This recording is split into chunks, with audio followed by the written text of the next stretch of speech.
पर विचार करना कि शंकर भगवान की शिवरात्रि साधना की रात्रि होती है। शंकर भगवान की शिवरात्रि एक आराधना की रात्रि होती है।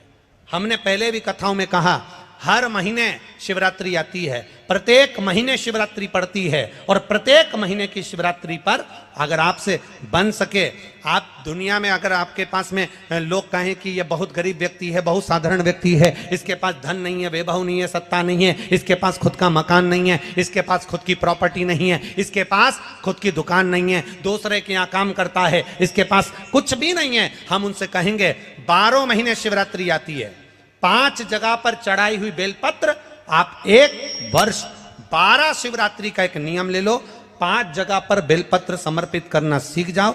एक बेलपत्र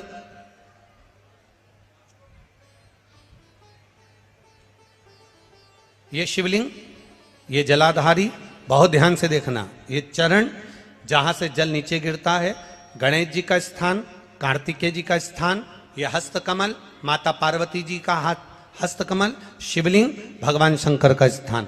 ऊपर से जो एक एक बूंद जल शिवलिंग के ऊपर गिर रहा है, शंकर भगवान की 5 बेटियां जया, विषहरा, शामरीबारी, दौतली, देव। बीच में जो एक मोटी सी लाइन है वो शंकर भगवान की छोटी लड़की, क्या नाम है? अशोक सुंदरी। ये पूरे शिवलिंग का वर्णन।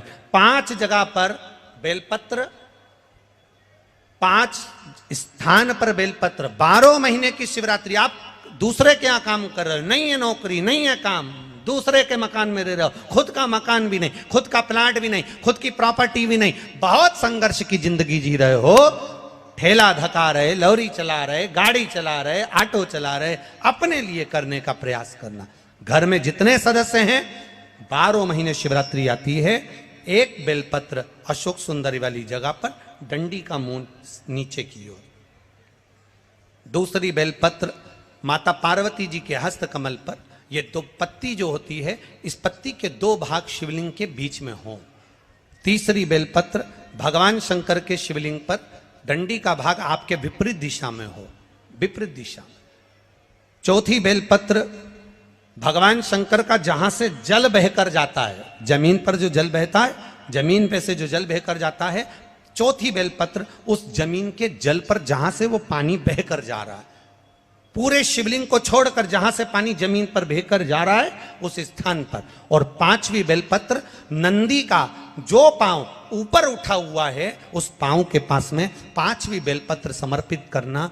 एक शिवरात्रि से लेकर 12 शिवरात्रि जो 1 वर्ष तक कर लेता है, 1 वर्ष अपनी कड़ी मेहनत के साथ में मेहनत पूरी करना। और ये 5 बेलपत्र हर महीने जो शिवरात्रि आती है उस पे समर्पित करना प्रारंभ कर दीजिए और मेहनत करना प्रारंभ कर दीजिए। आपको आपके कर्म का फल मिलेगा। साल भर के अंदर आप अच्छे बनकर बैठ सकते हैं। रहा है कोई बीमारी अपने शरीर में आने वाली है, डॉक्टर को दिखाने जाऊंगी, कोई तकलीफ बड़ी आने वाली है, कोई बड़ा रोग इस शरीर में ना आए, तो श्रावण के महीने में 3 जगह पर बेलपत्र, एक अशोक सुंदरी वाली जगह पर जिसकी डंडी का मुख जहां से पानी बहता है वहां रहे, बहुत ध्यान से सुनना।